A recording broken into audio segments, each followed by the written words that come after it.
अगर कोई आपको नीचा दिखाना चाहता है तो इसका मतलब है कि आप उससे पहले से ही ऊपर हो। जिंदगी जीने के लिए मिली है, इससे लोग क्या सोचेंगे यह सोचने में बर्बाद मत करो। किसी के बुरे वक्त में उसका हाथ पकड़ो, सहारा दो, उसे हिम्मत दो, क्योंकि बुरा वक्त थोड़े समय में चला जाएगा लेकिन वह आपको दुआ जिंदगी भर देता रहेगा। मनुष्य सुबह से शाम तक काम करके उतना नहीं थकता जितना चिंता और क्रोध के एक क्षण में थक जाता है। संबंध परमात्मा से अच्छे बना लो तो तुम्हें किसी की जरूरत नहीं पड़ेगी, तुम खुद सबकी जरूरत बन जाओगे। सलाह देने तो हजारों आते हैं लेकिन जब साथ देने की बारी आती है तो केवल भगवान आते हैं। जीतने के बाद तो सारी दुनिया गले लगाती है, क्योंकि जो आज आपके साथ है वह कल आपके खिलाफ हो सकते हैं। बिना मतलब के कोई आपकी इज्जत नहीं करेगा, लेकिन खुद को इतना काबिल बनाओ कि लोग बिना मतलब के भी आपका इज्जत करें। भगवान कहते हैं सोने से पहले तुम सबको माफ कर दिया करो और तुम्हारे जागने से पहले मैं तुम्हें माफ कर दूंगा। भगवान ऑक्सीजन की तरह है जिन्हें आप देख नहीं सकते, लेकिन उसके बिना आप रह भी नहीं सकते। कोई और तुम्हारी मदद नहीं कर सकता, अपनी मदद स्वयं करो। आप खुद के सबसे अच्छे मित्र हैं और सबसे बड़े दुश्मन भी। इंसान तब समझदार नहीं होता जब वह बड़ी बातें करने लगे, बल्कि समझदार तब होता है जब वो छोटी छोटी बातों को समझने लगे।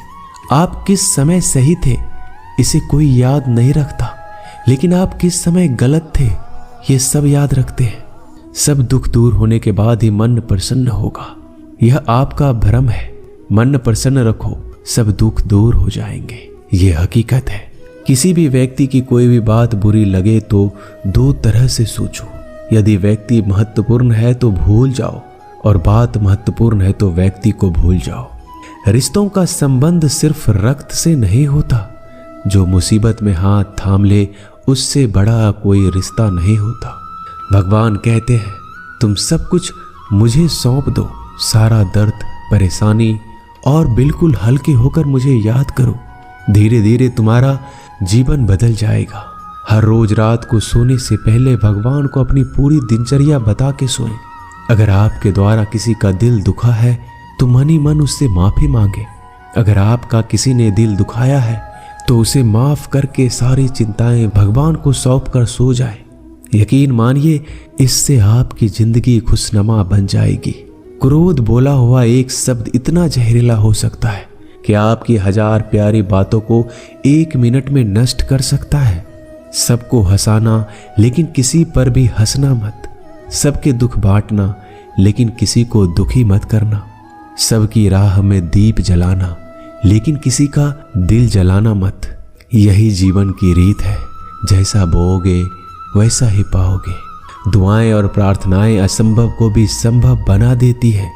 ईश्वर को ना हमारे तन की जरूरत है ना धन की, उसको तो बस पवित्र मन की जरूरत है।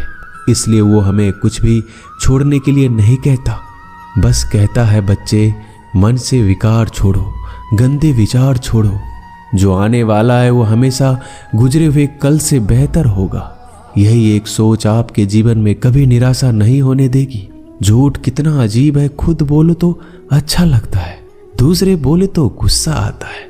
खुशियां चाहे किसी के साथ भी बांट लो, पर गम हमेशा भरोसेमंद इंसान के साथ ही बांटना चाहिए।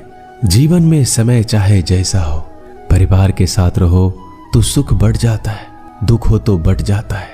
सच्चा मित्र वही है जो उस समय में भी आपके साथ खड़ा हो जब सारी दुनिया आपके खिलाफ हो। आपके पास जितना भी है उसके लिए बार बार दिल से धन्यवाद कहें, हर वक्त कहें। यकीन मानिए जितना भी है वो जल्दी कई गुना हो जाएगा। प्रार्थनाएं और ध्यान इंसान के लिए बहुत जरूरी है, क्योंकि प्रार्थना में भगवान आपकी बात सुनते हैं और ध्यान में आप भगवान की बात सुनते हैं। श्री कृष्ण से कितना कुछ छूटा, पहले माँ छूटी, फिर पिता छूटे, फिर जो नंद किशोर मिले वो भी छूटे, संग साथी छूटे, राधा भी छूटी, गोकुल छूटा, फिर मथुरा छूटा। श्री कृष्ण से जीवन भर कुछ न कुछ छूटता ही रहा। नहीं छूटा तो वो था देवत्व, मुस्कान और सकारात्मकता। श्री कृष्ण दुखी नहीं, उत्सव के प्रतीक है। सब कुछ छूटने पर भी कैसे खुश रहा जा सकता है, ये श्री कृष्ण से अच्छा कोई नहीं सिखा सकता। इसलिए हमेशा खुश रहें, सदा मुस्कुराते रहें। जीतने का मजा भी तभी आएगा जब लोग आपके हार का इंतजार करेंगे। गीता में लिखा है, यदि कोई आपको अच्छा लगता है तो अच्छा वो नहीं, अच्छे आप हैं, क्योंकि उसमें अच्छाई देखने वाली नजर आपके पास है। अपनी पीड़ा के लिए संसार को दोष मत दो, अपने मन को समझाओ। तुम्हारे मन का परिवर्तन ही तुम्हारे दुखों का अंत है।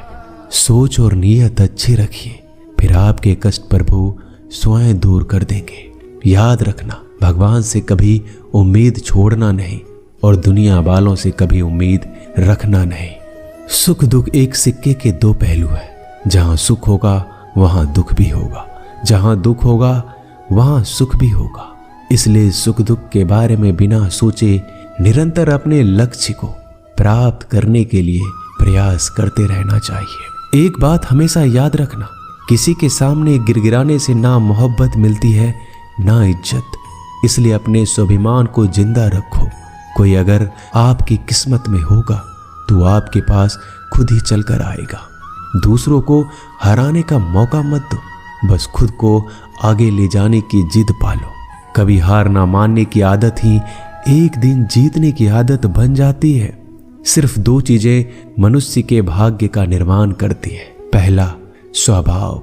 अगर आपके स्वभाव में अच्छाई, विनम्रता और गुण है तो आपका भाग्य चमकेगा। अगर आपका स्वभाव क्रोधी है, आलसी है, तो आपका भाग्य बिगड़ना अनिवार्य है।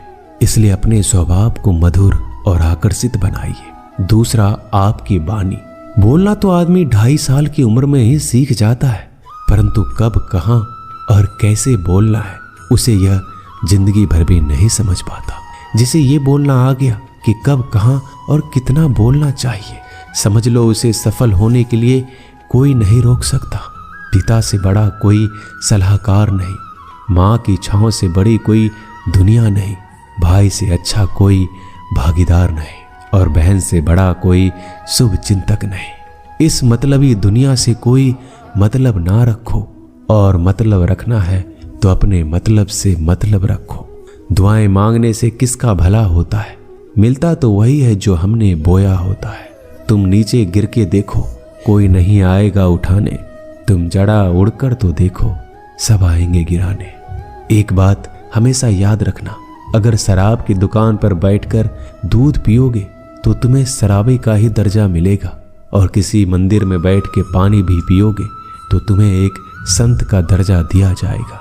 इसलिए आप किसके साथ उठते बैठते हो ये बहुत मायने रखता है। दोस्तों, आशा करता हूं कि आपने इस वीडियो से बहुत सारी सीख ली होगी। मिलते हैं जल्दी एक नए ज्ञानवर्धक वीडियो में। धन्यवाद। अपना ख्याल रखिएगा।